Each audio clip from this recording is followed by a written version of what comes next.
Thanks for choosing this free Anfield Index podcast. If you'd prefer to listen to this or any of our other shows without adverts, then now's the time to check out Anfield Index Pro. With AI Pro, you can supercharge your entire listening experience.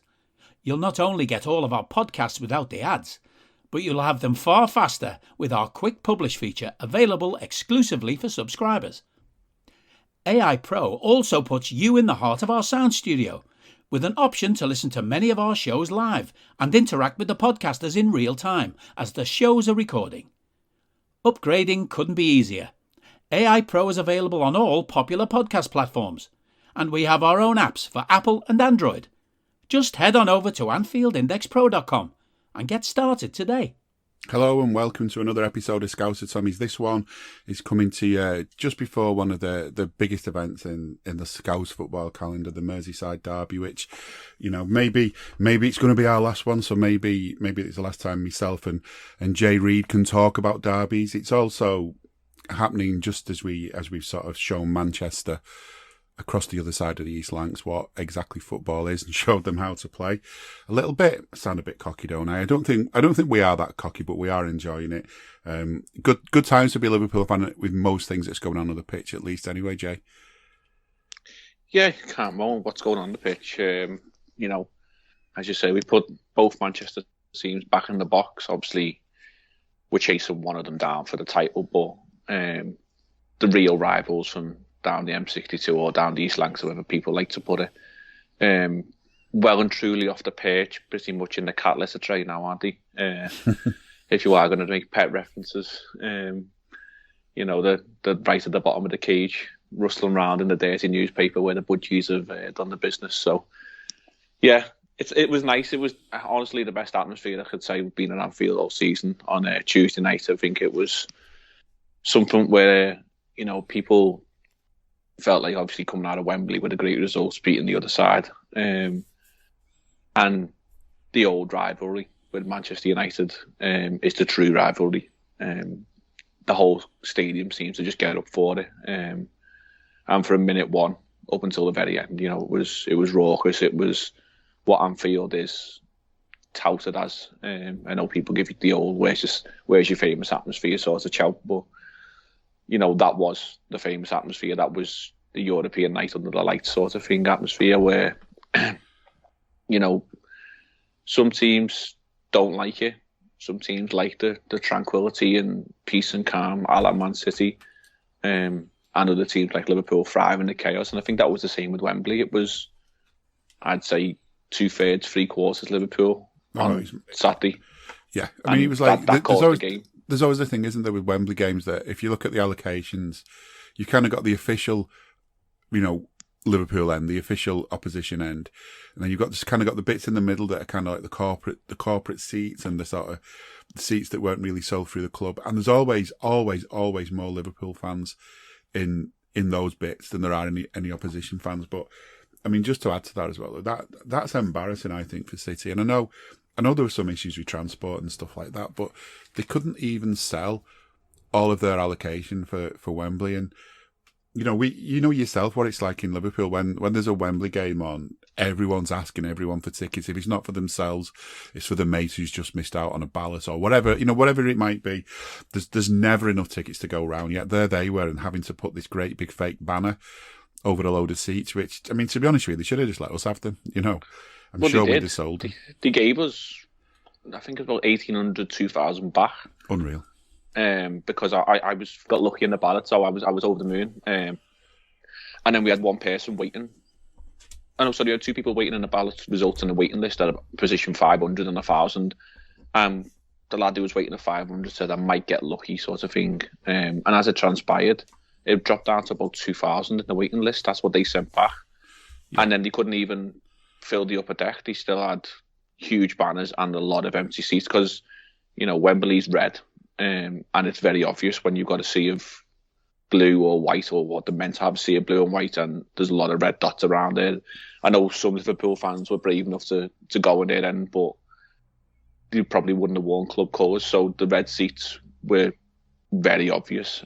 Yeah, I've seen a few videos of people like Liverpool fans who've been sat in the City end sort of quietly filming the empty seats around them. Like you say, maybe it wouldn't always even stand out from a distance, but you can see from these videos that, this is during the game. They've done that just to prove that it's not like, they've not done it sort of, 10 minutes before kickoff or, half time or whatever like that. It's really in the middle of the game that these are empty seats, and it's embarrassing because I think whatever the allocation would be, and you look at the size of their ground, it's in this day and age. I mean, you get more for semis, I think, because there's less of the corporate stuff and less of the FA giving tickets out to associations in Gloucester or whatever.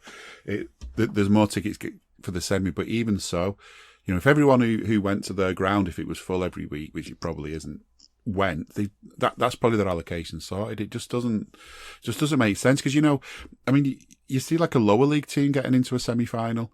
Every so often you'll get that where a team from the Championship makes it to the semis or something, and like everybody in town comes. Everybody goes, like people's mums and grands go, that kind of thing. Even if they don't sell out, the only reason for that is because everyone in the whole town has gone, and the town just literally isn't big enough. You've got to look at the playoffs. You'll get them at the end of the end of May. They come up, don't they? Even League Two, League One, obviously the Championship. They pretty much fill.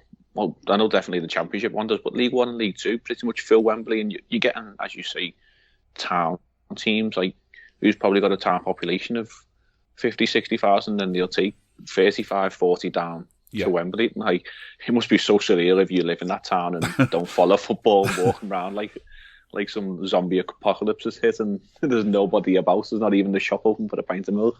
Yeah, I've often thought, like, is that what it's like around Liverpool when there's a derby or something? But I wouldn't know because, like, I wouldn't know if it's quiet around because you're actually always watching the match anyway. Even if you're not at the game, you're in a pub or at home or somewhere watching it. You're not on the street. So I did wonder what state town's like when there's a derby on, which, there's one coming up, isn't there? But, just staying with the Manchester teams as well. I was in Manchester yesterday and didn't sort of wander around Manchester or anything, but in the morning, in the evening, so many people around that city, and I just did not see a single football shirt of either of the two teams.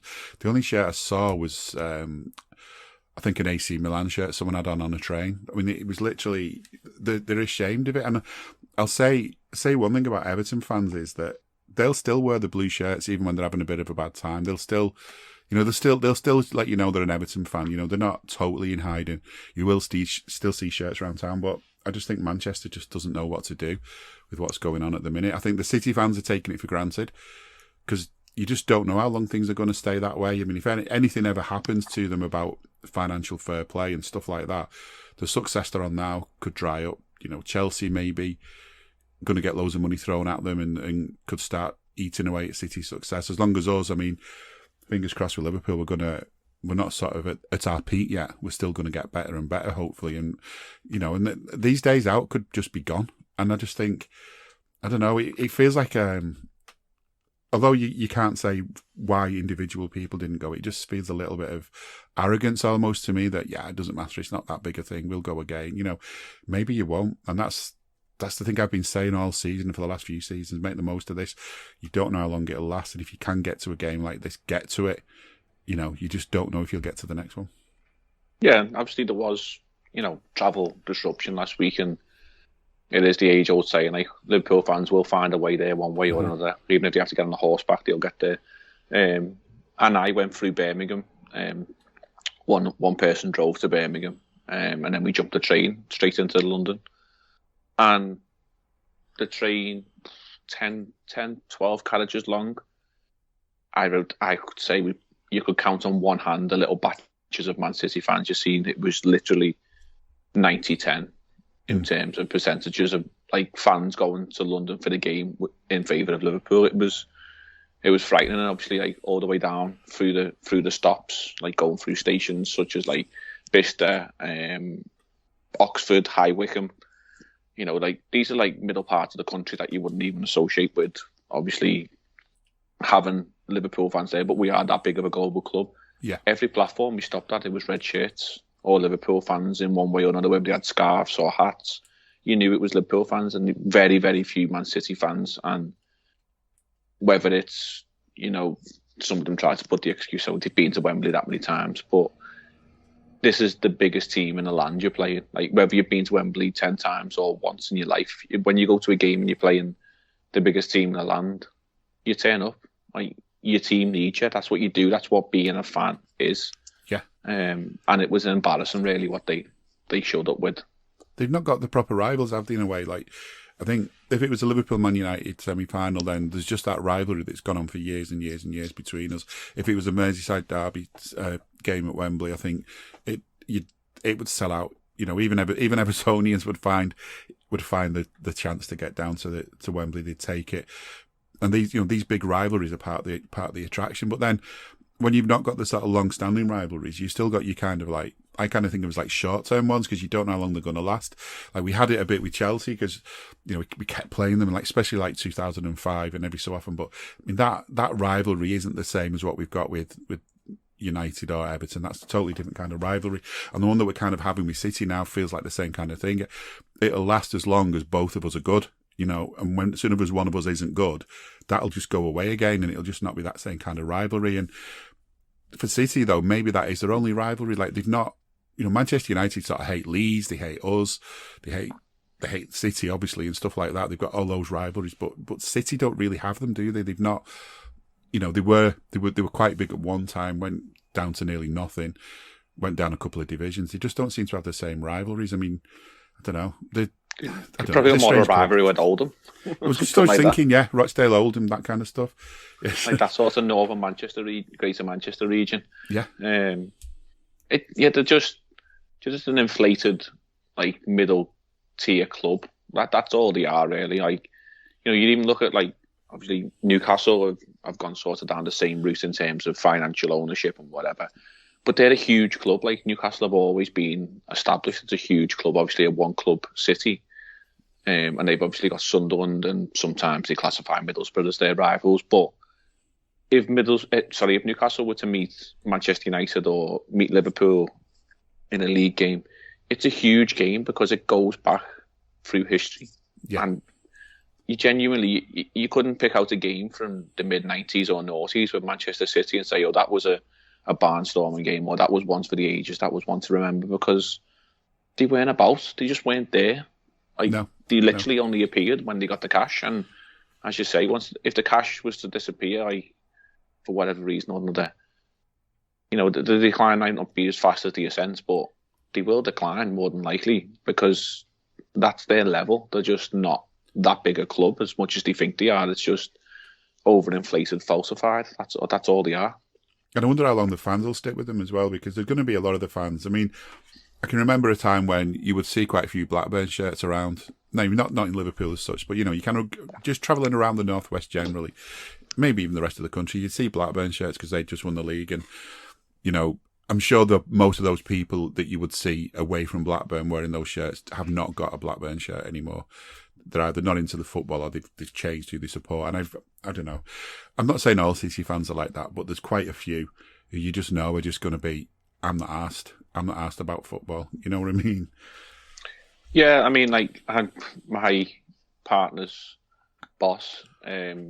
She had the pleasure to go into the final because her husband is a City fan, and their two kids, well, their son is a City fan, and the daughter sort of follows along because, that was just what was born up in the family sort of thing. And he couldn't make the semi-final because of COVID. So the mother took the two kids down, and she said she realised, obviously she works within Liverpool Airport, which is obviously the main airport for the city. She knew Liverpool was big, but she said, like, she didn't realise how big we are as a club, and like she ended up getting lost and ended up in the Liverpool fan sort of section prior to the game. And she said, like, the noise. Obviously, she's been to the Etihad a few times to watch games, and she said, like, I know she wasn't really into football. She said, like, I didn't really understand how big Liverpool are and how noisy they are and how popular they are, because that was her first proper experience. She's never really been to Anfield because she had no reason to go otherwise. Yeah. And she said, like, when she went into work on Monday morning, they were having a chat over a coffee in the morning. She was like, obviously, did Jay go to Wembley? Yes, sort of thing, and whatever. And she's like, they're a noisy lot, aren't they? And they're everywhere. No, there's literally, they were the words out of her mouth. They're noisy and they're everywhere. And she was like, well, yeah. She was like, obviously, I've been in a relationship with her and probably drove her insane with talking about Liverpool, and it's constantly on the telly at the moment and stuff. And she's like, when is the season going to end? And I was like, well, you'll get a few months off in the summer, but then, there's transfer talk and all that. And she said, like, that was the words out of her mouth, they're noisy and they're everywhere. I was like, well, that kind of probably sums us up as a fan base. Exactly, yeah, it is. And the thing is, though, like, that leads us sort of, unfortunately, on to, like, we are noisy, we are everywhere, but the noise is always... I mean, I think it's good that as a Liverpool fan, you won't hear us singing about other clubs unless they're actually the team in front of us that we're playing. We have songs about Manchester United, mainly songs being about what Manchester might be full of is one of them. But you won't hear us singing that when we're playing Wolves. You won't hear us singing anything about any other club. Like you can play teams and they all start, Chelsea will sing about Steven Gerrard, whoever they're playing, a song about Gerrard slipping up and helping another team, not Chelsea, win the league. It's, and to me, that's an embarrassment to those clubs to have stuff like that. We don't sing about other clubs unless we're playing them. But even when we are playing them, in this day and age, it's funny, it's jokey, it's not to be taken seriously. It's rivalry stuff. It's nothing that you wouldn't. It's nothing. I don't think there's anything that you would sort of not say if you had a colleague in work or something who supported them. It's all kind of. It is just jokey. But then, inevitably, the way football is, you get people who just don't understand about the fact that it is really, at the end of the day, just a game. It's fun. It's exciting. It can be devastating when you lose. It can be exhilarating when you win, all of that stuff, but it is still only a game and there's a limit to how far you can go with it. Yet, as we saw at Wembley from City fans during the minute silence, and as we heard at Anfield throughout the game, some fans, and not the whole fan base of those clubs, but enough of them to be heard, just haven't got any respect whatsoever for the fact that 33 years ago, someone opened a gate, unlawfully killing 97 people at a football match that could have been anyone. There's just literally the luck of the draw and the decision of the FA at which end to stick fans at is what meant that it was Liverpool fans who died. Yet nothing in the minds of those idiots at both of those games seems to sort of draw that to their attention. Half of them won't know, half of them know full well. It's surely, by now, they should know enough just not to do it. You'd like to think so. But sadly, in this day and age, I think it's even getting worse. Whether that's because social media's around and it can allow things to be seen on a bigger scale. I can't remember going to games and hearing things as much as you hear now, whether that's just because you're more aware, you're older, you switched onto things, or you were lost in the game as a youngster or whatever. But like it's part tribalism, it's part idiocy. I think some of it, especially coming from like the Manchester clubs, and it will inevitably come from small sections of the Everton fan base on Sunday as well. We'll get to that. I think it's like sort of a status thing that they're trying to prove that, like, look what we can say and do, and nothing will happen to us. And like what has rattled a lot of Liverpool fan base, and rightly so, is Liverpool fans sung a song about Billy Gilmore, played for Norwich, and other Chelsea loanee players, and we've touched on it back earlier on the season, and there's connotations to that and reasons as to why it was now deemed disrespectful and it shouldn't be sung by the fans. And it was all over social media, it was all over the mainstream media, it was in the papers, it was on the television. Like the club made a statement apologising and said they will try and do the best to eradicate it. This has been happening week in, week out, year in, year out, and it was more than clear enough on the semi-final on Saturday. Like, it was a minute's silence for respect, and it was misinterpreted by some people because it was silence that wasn't adhered to by Man City fans, and then Liverpool fans booed it because they're trying to say, well, you're not adhering to what's been asked of you. And then obviously it was cut short, and some people were saying it was the City fans booing, and I can say from where I was sat, it was us booing them for, the lack of respect.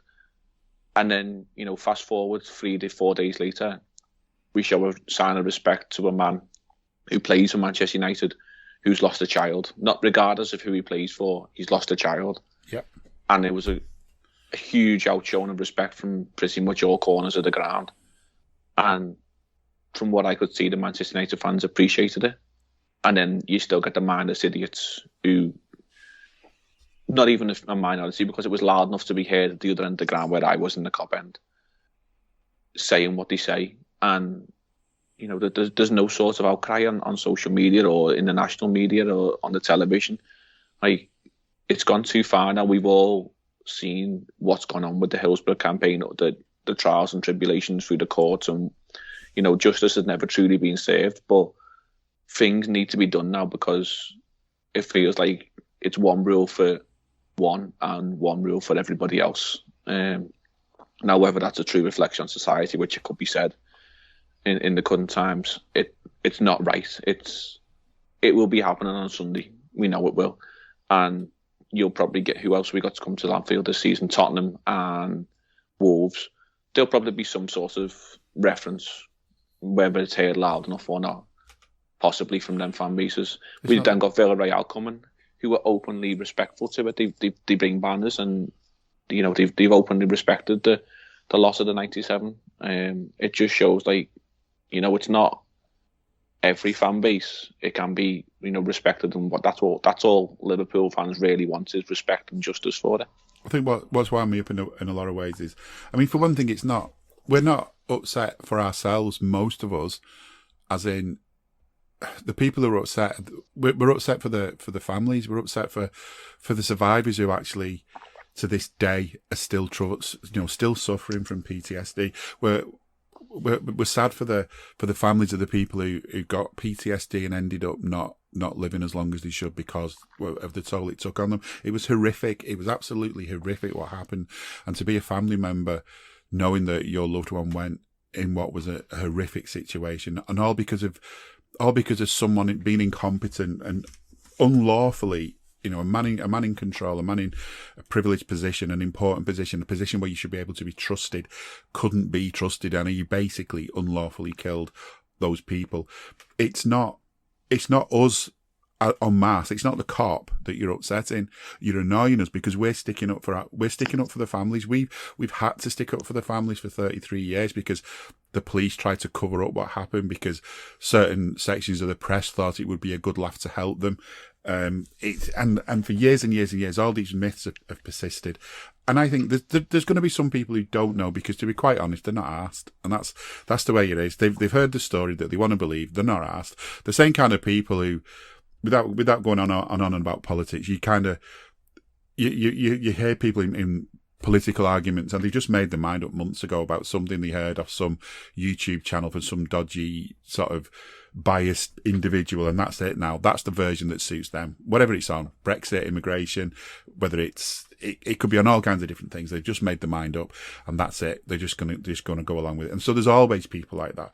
But I think after the game, my answer to it was like, certainly after the City game, was we've got to deal with it. So there's people who aren't bothered, people who know full well what they're doing. There's people who maybe know what they're doing but aren't totally sure. As you say, young people sometimes, like we've all been young and sort of done things, and then sort of, an older person comes over and he says, "Don't be a dickhead. You realise what you're doing."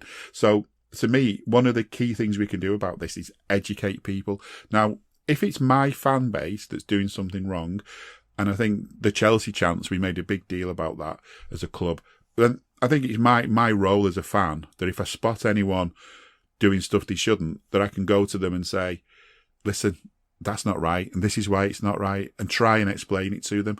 And as a fan base, you kind of get your own house in order, so to speak. And that's where I said after the game with City that they need to educate the fans.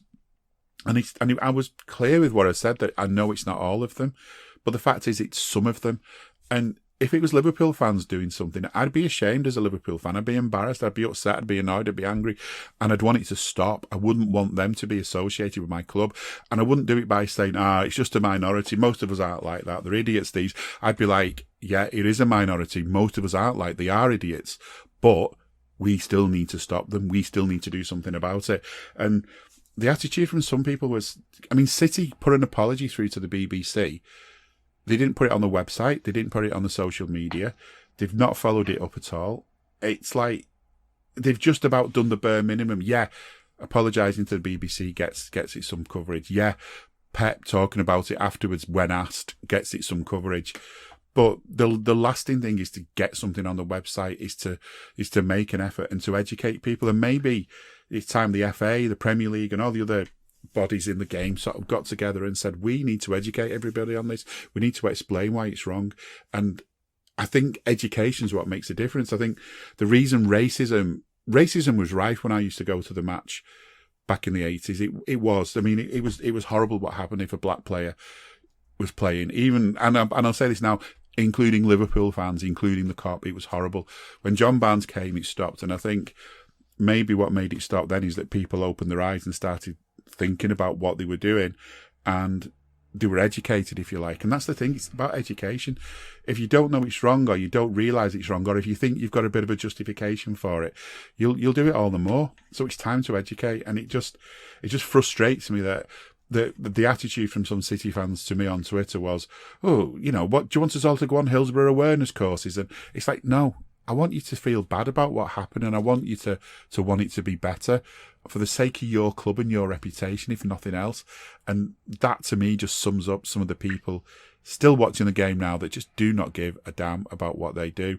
And to me, it's time they weren't even allowed in a game, weren't even allowed in a ground. Excuse me, there's not much television coverage technology now to be able to identify these people. There was a situation that arose at the Etihad, and the fan, or the couple of fans who were clearly making gestures and comments towards Liverpool fans regarding Hillsborough, it was clear as day. That person can be identified, but whether they have or have not been reprimanded for it, we don't know. And the chances are they probably aren't, because we're just that used to people doing nothing about these things anymore. Yeah. But things need to be done. The facilities are there for people to do it. There was enough stewards and enough television, CCTV coverage at Anfield to be able to identify where that mass outbreak of United fans was singing what they were singing on Tuesday night.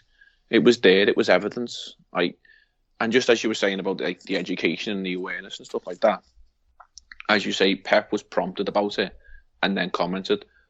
I think it was one of the first things that Klopp come out with on Tuesday night was, the sign of respect from Anfield for Ronaldo.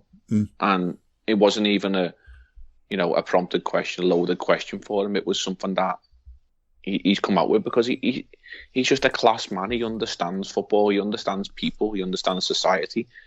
He's an educated man. It doesn't take much to educate yourself, and getting on to that point. Yeah. It was nothing to do with who the lad played for. It was merely somebody's lost a newborn child in a tragic situation. And, there was a small minority of fans who I've seen on social media, and there was even a guy in front of me at the ground who was questioning why are you applauding them? We weren't applauding them. You're applauding a show of support for a man who's just lost a child. That's the type of idiot, and he was on his own in the small minority around us. I think everybody rose to the feet. Obviously, we were in the Copsey stand anyway, but around the ground, and did do a minute's applause. As soon as the minute was over, straight back to Liverpool songs. That's it. Yeah, and that's all it took.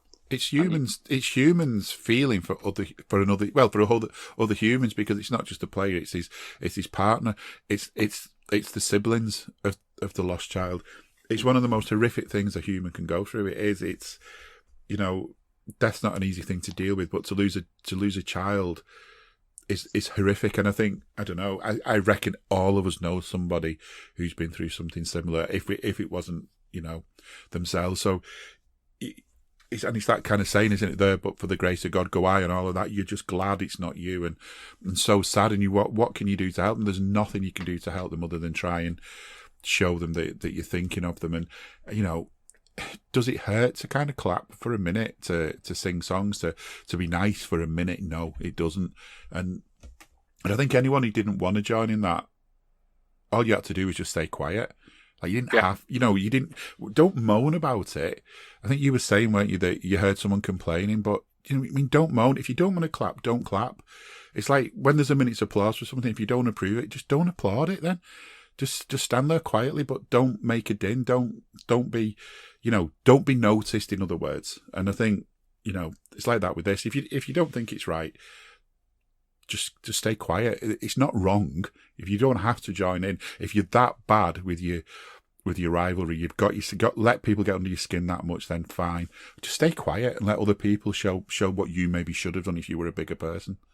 The way I looked at it was, what we've touched on here, we're asking for just a bit of respect from people to adhere to those who've lost lives in the Hillsborough tragedy. And, you can imagine those people who were probably upset by the fact that they were, a minute's applause for a child that was lost at birth, are probably the same ones who were outraged that City did what they did. You can't have both ways. Sometimes you've just got to put football aside and accept that, you can't have things both ways. If you want people to respect the fan base that we are and the tragedy that we've gone through and what we've lost, you've also got to appreciate others. And I know when the Munich tragedy comes around and it's the anniversary for that, Liverpool fans adhere to that. Like there's other things that happened. If there's, players that have lost who play for other clubs and there's a minute's silence or a minute's applause, 99% of the time, the idea to that, was it just because it was Manchester United or Manchester City that people are getting their backs up? It shouldn't be like that. Sometimes you've just got to remember, as you said, it's just a game, and we can't be asking for people to respect our losses and not respect everyone else's. And I say this there was probably a small minority who have done this, but as you say, these people have got to be educated, and a word in people's ear might just make them think twice about it. And that's probably how it's got to start, because you've got to self-police, because clearly we're not getting the help of, the national media or the mainstream media or anybody else. Nobody's probably going to help us. We're going to probably have to try and do it ourselves to our best of our ability. Yeah, I mean, I think racist chanting, homophobic chanting, all of those types of chanting are actually illegal. There's actually legislation in place that, it's a hate crime basically, and you can't do it. And I think one of the issues with Hillsborough stuff is that you can't, as far as I know, it's not really classed as a hate crime, but maybe it should be. But the truth is, it shouldn't even come down to legalities. It's a game of football. It's about just having respect for each other. It's about, having a laugh, having a joke with each other. And, you can be rivals and you can be angry and all the rest of it. I mean, during a game, the things that you might want to do to one of the opposition players, if he does that to your player again, you don't mean it and you don't cross any lines and stuff like that. But the emotion can get to you. But it's just, I think one thing as well is that I hate is when we do something good, is that and some of our fans then might say, why did we do that? Because they do these bad things to us. There's no point us being good because they'll only do these bad things. The thing is, we keep on not doing the bad things as much as we can, as most of us as possible. Then it just takes any moral high. They just can't come at us. They just cannot answer what we're doing, because if 10 years from now they're looking back and thinking, you never did bite, did you? You never did retaliate. Don't start doing Munich stuff because they're doing Hillsborough stuff. You can't do that. It's wrong. Two wrongs don't make a right. And also the amount of times that you get Manchester United fans claiming that they saw people doing Munich gestures. And I mean, I don't know about you, but I can't remember the last time I heard any sort of actual Munich chanting or gestures at a Liverpool Man United game. Maybe I've just not seen it, but it's certainly not blatant. It's certainly not blatant the way the stuff was that they were singing in the week. No, I can't say I've been witness to any bit. Like, I mean, there's other fan bases who are very vocal about it. We won't name them. If you want to find out who they are, I'm sure you can go and have a look. Search Manchester United rivalries and you'll find it. But it's not something that is heard. I don't think I've heard it around the ground. Like, you might hear like the odd idiot say something, but it might be the odd person, and it's like in a crowd of people, and you hear nothing. Like, but there's never ever a chance chanting about it, or a huge swell of people saying things, because we've been there ourselves. Like, we know what it's like to lose people through a tragedy. So we're educated enough. Like, as much as people like to say, people from Liverpool and Scousers are uneducated and can't get a job and stuff like that. Like, maybe you blink it because of the club you support and the people you mingle with, but I think we're probably one of the most educated fan bases around, because we just get what it is. Like, when things have to be done, like the Ronaldo thing, I can't imagine many other clubs would have probably done that, and it was just a rise like 48 hours before the game or 24 hours before the game. It was just a quick rise of like social media campaign and a swell of people passing on information and saying this is what we're going to do. There was no announcement for it. There was no like prompt on the. We haven't even got a big screen, but like on the scoreboard, nothing. There was no prompts for stuff like that. It was just spontaneous, because we're a class act as a club. Yeah, because as soon as you hear something like that, I mean, in days gone by, it might have even been, you wouldn't hear it on social media, it'd be going around the pubs and stuff like that, going around workplaces and stuff in the days leading up to something. But that's the thing, as soon as you hear something like that, you want to do that, because it doesn't hurt you to do it. It helps, it makes things nicer, a little tiny bit nicer. There's nothing will get rid of the pain they're going through. But you know what?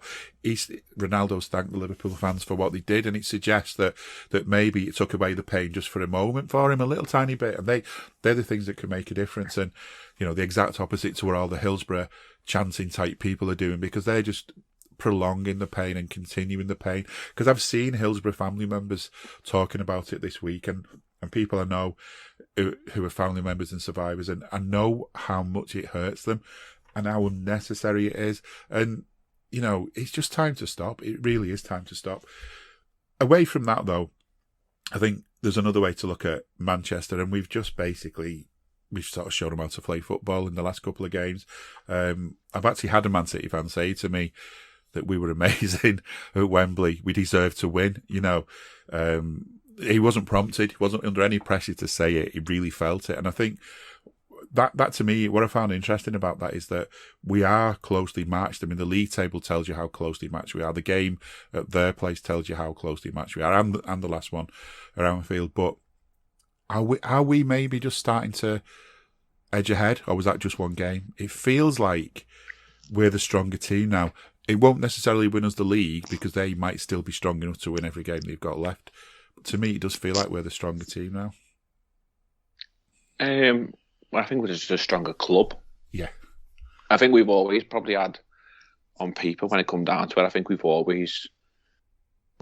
always say we've always had the stronger 11. On paper, on our day, we've always, rose to the occasion. I think what it has been is, as I touched on earlier on, is the environment which the games were played in. Earlier on in the season, when they come to Anfield, there was a few players missing for us. It's early on in the season, though. There's a bit of, uncertainty and unbalance about teams. They're just sort of getting into the stride slowly. And then obviously the couple of years previous where we've played them, the games have always been close. But at Anfield, with the fans, with a full strength team, we are superior. We thrive in the chaotic environment, in the noise, in the swell of the game, where they're a robotic team. It's been said many a times. Like, Pep is the organ grinder that gets that machine going, and you can take a cog out and you can replace it with somebody else, and they just tend to do the same thing. And for that to happen on a smooth basis, they need a level playing field. They need tranquility. They need the Etihad, which is usually quiet. They need, teams to bow down and just adhere to their machine, where Liverpool don't do that. We didn't do that when we went to the Etihad. We ruffled them at times. We weren't great, but we ruffled them at times. As soon as it got to Wembley and the chaos was there, and you only have to reference back to games at Anfield, when it's chaotic, when it's noisy, when our lads are doing what the fans are doing on the sidelines and making lots of chaos and noise, then all of a sudden they're rattled and they haven't got a clue what to do with it. They just stood there watching it go past them, aren't they? Just watching the game Yeah, go by in front of their eyes. Once you start throwing like things into the machine and like making it uncomfortable, the machine doesn't work. And it was more than evidence. I thoroughly enjoyed that first half. I was actually more disappointed that we didn't see any of the goals at our end of the ground. They all seemed to be at the other end of the ground for that game. That was the only disappointment on the day. That, you know, there's that far a distance between where we were and where the goals were scored. There's that momentary lapse of like, who scored that? And did they go in? And then you sort of like, you're in that much celebration. You're like, so was that Mane or was that Salah? Sorry, you know, it's another goal. You can't tell. Yeah, I mean, there's games at Anfield sometimes where it's at the other end and you're like waiting for George to tell you who got the goal, because it's just like, there's been a bit of a melee or whatever. And like you say, the excitement and everything else, it doesn't matter, because what you've seen is that net ripple. That's it then. You're off. As soon as the net ripple, like even the first one, I think it was Kanate, no idea who scored it.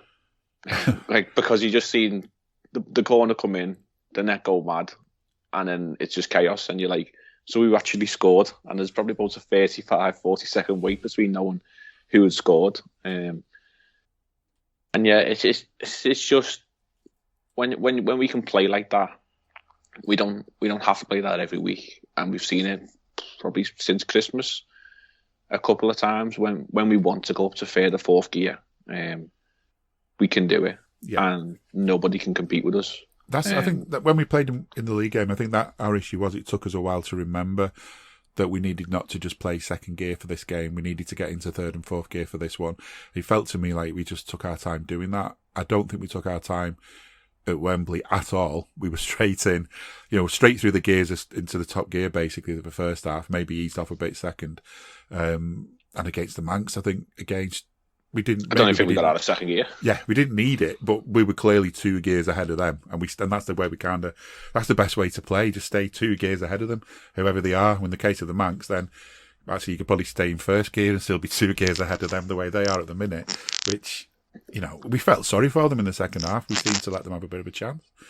But we even got to the obviously the issue with the referee, and the cops started laying Manchester United pinging the ball around while we were waiting for the referee to come out, because that's most possession and that they'd strung together. And even then, it was like, it's the type of fans that we are. We can see what's transpired across the game, and then we can sit there and just actually mock you openly while you're stood in front of our end of the ground, and we're just going to mock you. That's what I was thinking this the other day. So I can't remember when it was now. I'm going to say 5 years ago, roughly speaking. There was a derby match, midweek night game, and we just I think we won 4-0 or something. We just kept on scoring against them, and instead of cheering the goals, I got to a point where I was laughing at them, because it was just literally funny that against Everton, and all the anger and all the build-up, you know what it's like as you're getting closer to a derby normally anyway. They're always going to beat us. They're always going to be a threat to us and all the rest of it. It's that the way we just sort of demolished. I mean, it was just funny, and I felt that against the Manx the other night. I think, at times it's so tense, that fixture, and at times it has no relationship to what kind of form the two teams are in the rest of the league games that they're playing. It can just be a game totally on its own. But I mean, I don't think I've actually laughed like that at a Liverpool United game. I've enjoyed plenty, but I don't think I've ever laughed like that. But that takes us nicely onto our next game. It is against the team that I have laughed at so many times. The team that basically blame everything on us and then wonder why blaming us isn't actually answering all the problems for them. It must be horrible. I mean, I wouldn't say, never say you feel sorry for an Evertonian, because they don't like that, for one thing. But, I wouldn't want to be an Evertonian now. You're an Evertonian. Your club's struggling. You're in the relegation zone. You've got worries about money because of your Russian links and that being sort of dried up. You've got also, on top of all that, you've got the best team in Europe playing next door. It must be awful. Yeah, I think we've mentioned numerous times across the season. it becomes comedy and laughable. And everyone who supports Liverpool, especially who live in the city, has got an Evertonian close to them, whether it's friends or family. And it's got to the point now where you go into work on a Monday morning and you just sort of look at them, and you don't even have to say nothing, and they go, "Don't."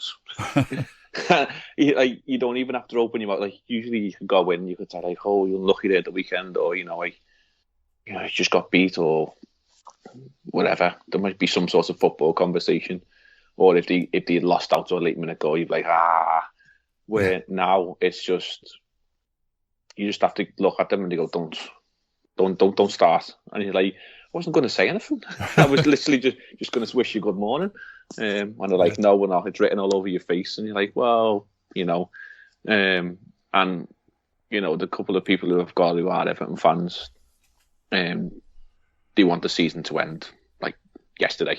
If they could, they would have ended the season before it began, because obviously the situation with Benitez and whatever was, in their eyes, always destined to fail. But in hindsight, I think personally they wouldn't be in such a deeper mess as they're in now had they kept hold of Benitez, because he was a manager who knew what he was doing. Yeah. And now that they've got Lampard in, it's the man that they wanted. If, the fortunate thing should happen and, they do go down, they got no one else to blame but themselves, because they begged and screamed and cried and hung the bed sheets out, whatever they wanted, and wanted Lampard in.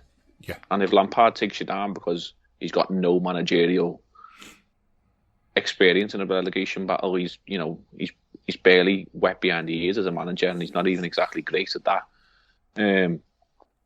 They've only got themselves to blame. I'm sure they'll blame us. I'm sure they'll blame, VAR and everybody else around the world but themselves. But the harsh reality is that they wanted this fella in, and he's driving the ship right down into the bottom of the sea. I think I go back to like when Moyes was the manager, and they started to get calls for him to go, and the reason they were getting calls for him to go is because, and they're always looking at us. I mean, they'll deny this, but they're always looking at us. If we were finishing 6th and 7th in the table and they were finishing 9th and 10th, they'd probably be okay with that, because they're just behind us. They're not far from us.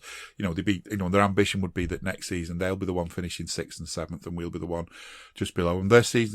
On the seasons when they have finished above us, they've been absolutely in their elements. In recent years, it's been more like they've been happy when they've had a draw against us or something like that. It just feel like everything they do, they judge against us. So when Moyes was manager, there was lots of them calling for him to go, and really, he was probably the best manager of recent times in terms of what he did, because they got in the Champions League one season, but let's not talk about that. It's all our fault that they didn't get through. Well, they'll be after Villarreal next week, won't they? Yeah, don't mention Italian referees, whatever you do. But yeah, it was a time when I think they were getting somewhere and they were on the verge of something, and it didn't happen. And sacking the manager isn't the way to make things change. And for me, that's the two mistakes they've made. Number one, blaming everything on us and looking at us and using us as the sort of yardstick to what they want to be, and then being sad when it doesn't happen. And then the other is assuming that changing a manager changes everything. I think you've only got to look at Liverpool and the success we've had. Big part of the success we've had is not just down to Klopp, not just down to his coach, it's not just down to his players and getting the best players we can for each position on the pitch.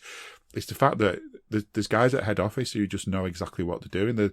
And male and female, let's not be sexist. There's the best people at their job in those roles, in those positions, in the club. They're not, they've gone out of the way to find the best people to run different parts of the club, and that means we're running like a machine on and off it. It's a formidable enterprise, Liverpool Football Club, not just on the pitch but off it.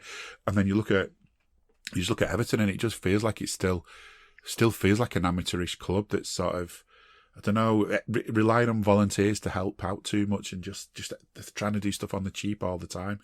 And they spent a shed load of money. They thought they were rich. They were made up with it. They were going to sort of show Liverpool, because as always, that's the big thing they want to do, is to show Liverpool. And they showed Liverpool how to waste money, basically, and bought loads of players that just didn't fit, didn't work out, weren't right. Changed managers who didn't want those players. And in my view, when they got one of the best managers they could have had, Benitez, they gave him nothing. They gave him some free transfers. Yet still, all the blame went to Rafa. All the blame went that way, rather than looking at what fed into that situation. If you're going to blame Rafa for anything, it's for him accepting the job, because he should have known basically that he was going to be let down like this, and the Evertonians would never accept him. Enough of them anyway. So he made every game difficult for him, but yet there's still that same toxicity you feel at that ground. I think really they're just a Man United light. when you look at them, the trials and tribulations, the changes of the managers, the off the pitch, the ownership, they are just like a Man U light. And I was saying this to me the other day, isn't it boss that like both of our rivals are in absolute turmoil and chaos, and we're just rolling along nicely. Like still on for 4 trophies. When we sign players, we sign the exact right player. Like you've only got to look at Luis Diaz, who come in January. Yeah, you couldn't have picked a better player to come in. Obviously, whether it was brought forward from the summer or whatever, and it's been a bonus that we've had him for the few months we've had him. But people are saying that he looked like he's been here forever because we just do the right thing. We do our due diligence. We ensure that we're not just signing a footballer, we're signing a person.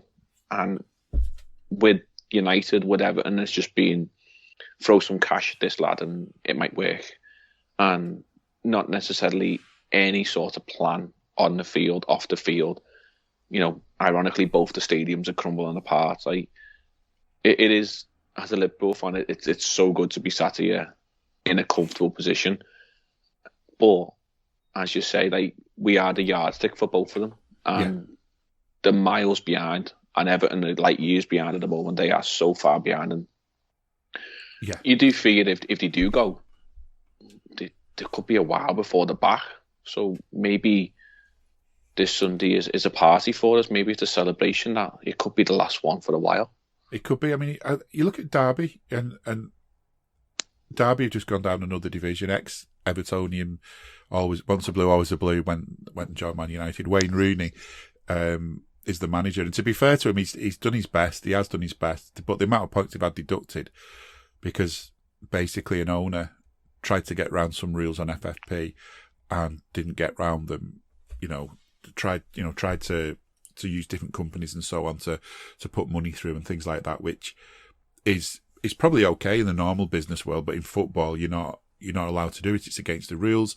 They got points docked. They went into administration. They've been going down a division, and there's other clubs that's had it as well. And I just think, to me, as if I was an Evertonian, and even as a Liverpool fan in a way, that's my big worry for Everton, is that administration could be around the corner, because the difference in money that you get, even with parachute payments as you drop down a division, as I think we said it last time, the contracts the players are on won't be protected against relegation because they weren't expecting it. I mean, they started the season wanting to be challenging for a European spot at least, and they're ending it trying to avoid relegation.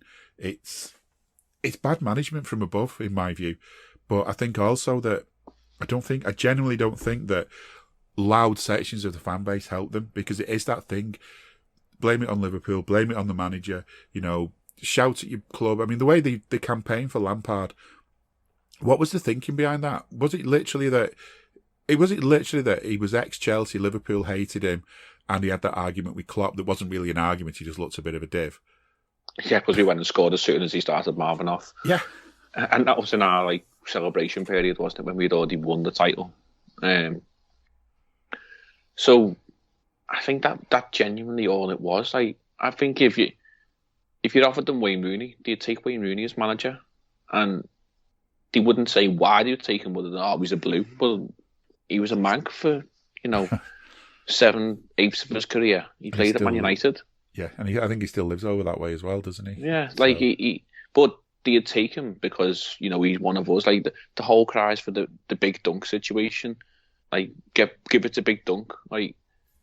It's like us, turning around and saying, I don't know, give it to Mascherano because he threw into a few players and threw a few tackles in. He's got no managerial credence to qualify for the job, but he gave it his all on his pitch, so give it to him. Even now, the wholehearted, level-headed Liverpool fan would say Steven Gerrard is nowhere near ready for this Liverpool job. No if Klopp was to walk away tomorrow, he would be nowhere near what we wanted or what we needed or what was required. No. And I think he said it himself. Like, he knows, he's not stupid. If he's going to get the job, he would get it on merit, and he's not earned that merit at all. I mean, I remember saying about Brendan Rodgers years ago that when he was our boss, and the nicest thing I kind of ended up saying about him was that he might be a good manager. He might one day be a brilliant manager. Whether he will be or not is another matter, and we can argue all day about that. But the truth is, he wasn't there yet, and yet he became Liverpool boss. He needed more time and more experience before getting a job like Liverpool, and that still applies to Gerrard, because whatever he's done on the pitch is great. It's something for him to use and to, to show his players what he did and to hopefully get respect from players and all that kind of stuff. It's definitely not going to count against you to be like that, but it doesn't count for you in terms of like making you better than an experienced manager who's been through it and seen it and tried all the things that you've not tried yet and has failed with, knows which ones have failed and stuff like that. It's massive. I think that's the difference between us, Everton and United. Like, they give the job to Wally for whatever reason. They give it to him, ex-player status or whatever. We'd never nowhere near qualified. I think if there was an interview process tomorrow for the Liverpool job, if Klopp was to walk away for whatever reason or not be manager, the fact that Steven Gerrard played for Liverpool, like, okay, that was on your playing CV. But let's have a look at your managerial CV, and it just doesn't stack up, mate. I'm sorry, it doesn't. No, as much as I love the fella, yeah. It doesn't stack up. Yeah. But they would happily give the job to, Ollie, or, they'd give it to Dave Unsworth and Duncan in the past, like whether it was just holding the keys or whatever. But, Frank Lampard, classic example, like, doesn't stack up, but, maybe they're trying to live off his playing career, or, as you say, he once had an argument with Klopp, or he was, he's always been compared to Steven Gerrard, so let's get him in because, Gerrard's a Liverpool legend, and regardless, like, Liverpool fans will always hate him and whatever. But coming to the game on Sunday, I mean, I think I said the other night when I was walking out the ground to me, I'd be disappointed if we don't put 4 or 5 past them. I think we felt pity on United. Yeah, definitely, yeah. And if we wanted to, we could have smashed them for 7 or 8. But we felt pity, and, the minds of the Liverpool team, the minds of the Liverpool coaches and management was, you've just got 90 minutes to play, and you don't need to go hell for leather. You just do what you got to do, and then, the magician Thiago come off and was probably disappointed because he was having that much fun. Oh God, but yeah. We didn't have to, and that's my one concern for the weekend is we've got so many good players, and the type of club that Everton are, the type of fan base that Everton are, they'll demand what that lad who come on for United at the end is, like flying into challenges, putting his foot in. Yeah. Roughing it up, and they'll cheer that. They'll cheer a corner, they'll cheer a throw in, they'll cheer a yellow card or whatever for their players, because that's their level. That's what they expect. They don't want football. Yeah, they don't want football. They just want, anti-football, really. And that'll do them. If they walked out of Anfield with a 3-0 defeat, but we'd had 2 injuries, they'd see that as a win. And that's an embarrassment, really, for the football club. But well, look at how they were with Van Dijk, and in fact, Thiago was the same game, I think, wasn't he as well? Yeah, same game. 18 months ago. I've heard Evertonians celebrating that. They stopped us winning the league because we lost Van Dijk. That's the kind of stuff I've heard of them. And again, that's not all of them, but the worrying thing with Everton sometimes, though, is it's enough of them to be noisy, isn't it? That's what worries me. Like the bitter blue line isn't there for no reason. It genuinely is bitterness, and you will know for the fact that they will happily take a loss of 2 or 3-0 because it won't dent the goal difference too much. But if they damage a couple of our players, which could potentially damage our title challenge or trophy hunt, they would be happy with that. The other thing I've noticed as well, have you noticed with Evertonians that you get them on their own? They're actually sometimes quite reasonable. They're sort of level-headed, and you can have a conversation with them, and they'll give you some ground, and you can give them some ground. Then another Evertonian comes and sits next to them, and it's like, all that goes away. They've got to put the United front on of being like the stereotypical bitter blue. It's weird. Yeah, I think it's just, I don't know, split personality. I don't even know how to describe it. What it is, it's like you put your Everton hat on, and all of a sudden the blue glasses slide down, and you hate anything to do with Liverpool, and if they do go, I think I've said many a time, I wouldn't be disappointed. I'd be happy if they go down, because I think they need a reality check. It might make them realise what they've had. Like, look at David Moyes and what he's doing with West Ham. Yeah, I think they'd bite their hand off to have him back now. If anything, he's got even better since he's left them. And all it's shown was he just needed a little bit of backing in the market, a little bit more support by the fan base, not just always criticising and putting them down. Just, an arm round the shoulder sort of thing, and look where it can get you. It can get you on a European semi-final. Like, Everton haven't been in Europe for God knows how many years. That, West Ham are close to a trophy. Everton haven't had a sniff of a trophy for years. Like, the next trophy they might get a sniff of would be the Championships or the playoffs. That's it. Yeah, to be able to pick up that old Division 1 title that was the last time they won the league, was that trophy that they picked up. But it's a shame for them in a lot of ways. And I keep saying, you can't say you feel sorry for Everton, because to an Everton fan, they hate you doing that. But this has been the weirdest build up to a derby in a long time as well, because I don't know, there's always some sort of, I don't know, they always fancy their chances against us, no matter how well we're doing. And at times we haven't been that far apart. We've been having a bad spell, they've been having a good spell. It doesn't, I don't know. My biggest worry is that we sort of go in there thinking we've already won, because we haven't. And as you say, if they start letting tackles fly in and the referee just sits there and watches it, it could turn into a bit of a nasty game. It could easily go the way we don't want it to go. Even if we win, as you say, we could win the game but lose players. But it is definitely one of the weirdest build-ups to a derby I can remember. The fact that it's 2 days away as we record now, and you're not really even, like, I've not really had much discussion about it. I've not got derby belly yet. You know that. No, it's bizarre. Like, last night you were like, Burnley won, and you were like, oof.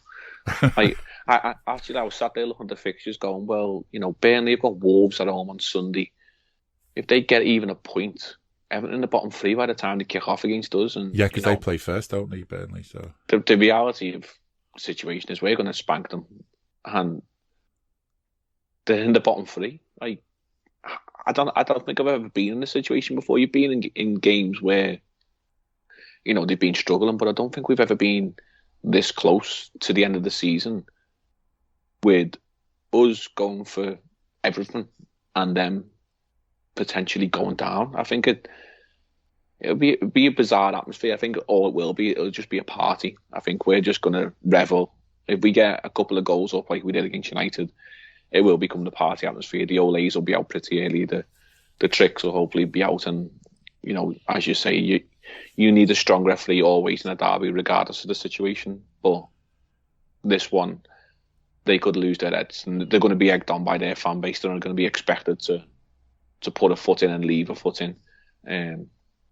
We really do need if there is one around, a half decent referee. I'm not sure who's got the game on Sunday, but we do need someone who's got a bit of steel about them and willing to nip things in the bud. Because the other night, Martin Atkinson let so much go, I thought. And then when that kid come on, he could have went far before the end of the game. And he was only on the field for about 6 minutes, but Martin Atkinson brought that upon himself. He allowed that to happen, and we were lucky not to get any injuries. And hopefully, that's what we get on Sunday. We get a clean bill of health at the end of the game. You wonder why, sort of, if it's like a derby match or a Liverpool Man United game, you do get referees, and you can tell from the off they're thinking, right, if a yellow, what I'd normally give a yellow for, I'm going to give a telling off for.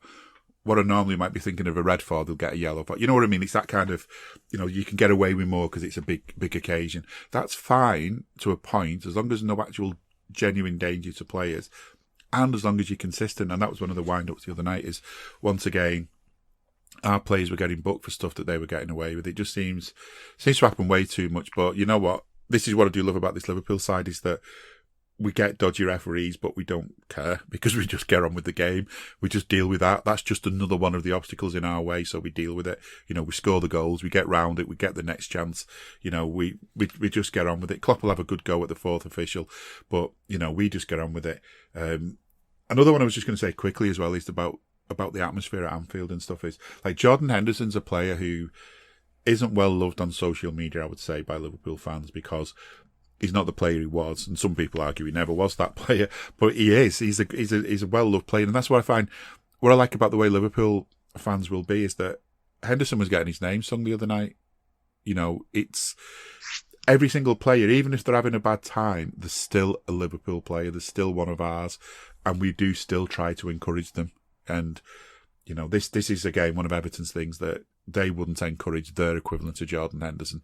They'd be calling for his head and screaming at him all the way through the game and just wondering why later on he didn't play well when you're on his back. It's your own player.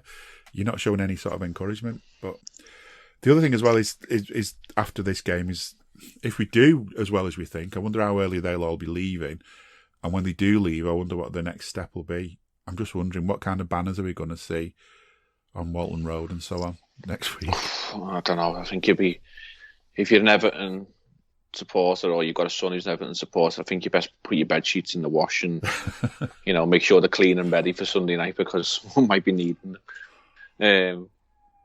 Like United fans, some of them escaped the other night, and I think they wouldn't be surprised if there was a mass exodus on Sunday because unlike with United fans or any other clubs that come to us, they've got to get coaches out of the city. They'll probably just let them just go. And say, off you go on, scuttle along Stanley Park or whatever you go back to. Like, they'll let them go. And I would not be surprised if come 75, 80 minutes, the Everton end is half empty and what's left will be Liverpool fans. What's left of them will be the absolute toxic ones who just can't wait to give the lads a load of abuse. I mean, as you say, it's a bizarre build-up. And I think it's because we've got our eyes firmly focused on so many other things. These are just another obstacle in the road. And, we take each game as it comes, as the cliche sort of goes. But you can only beat what's in front of you. They'll come, whatever 11 men they do put out there. Best of luck to them. But I think it's only going to go one way. And that's a dominant Liverpool win. Yeah, I think so too. And I think, you know what, as we said it before, this is the best time to be a Liverpool fan. I know I've had some of my sort of people who are the same kind of age as me sort of discussing how this side compares to those great Liverpool sides, like the one that beat Forest 5-0 and all these other sides. And the thing is, it's a good argument to have. We're in a privileged position where we can say, look, this is an amazing side to watch. In my case, I can compare it to those other sides, and it's a nice debate to have which one was better. But the truth is, what you're seeing now is a side that you're going to talk about for years. What we need to do is win things, though. We've won one trophy. We need to kind of at least add another one or two to that. Maybe get all four in the end, but we'll see. But the thing is, this is a privilege. This is a side that you're going to enjoy.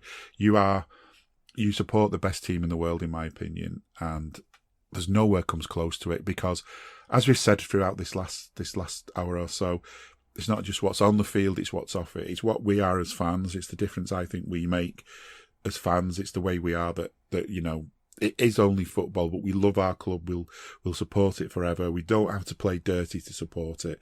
We don't have to play dirty on the pitch to win. And you know what? That's what I love about this club. So I hope you're enjoying the season. I hope you're enjoying the games that are coming thick and fast. When you listen to this, that derby might be over and done with. Who knows? But the fact is, there'll be another game not far behind. And hopefully we'll not be too far behind either. Our biggest problem at the moment with podcasts is just trying to find a gap between the games to record one. So hope you've enjoyed listening. Yeah. But for now, from me and Jay, that's it. But we will be back soon, and hopefully we'll still be smiling too. We hope you enjoyed listening to this Anfield Index show. Please be sure to subscribe to our channel so future podcasts find their way to your device automatically. There's nothing quite like fan engagement, and we'd love to know what you think of anything discussed on this show. The best way to get in touch is over on our free Discord community, where both podcasters and listeners debate the hottest LFC topics 24/7. Sign up free now at AnfieldIndex.com/Discord. You won't regret it. You can also follow us on Twitter at Anfield Index and find us on Facebook by searching for Anfield Index. Oh, and before you go, we'd love it if you could leave us a 5-star review on your favourite podcast app. It only takes a couple of seconds, and it means the world to the people who create these free shows.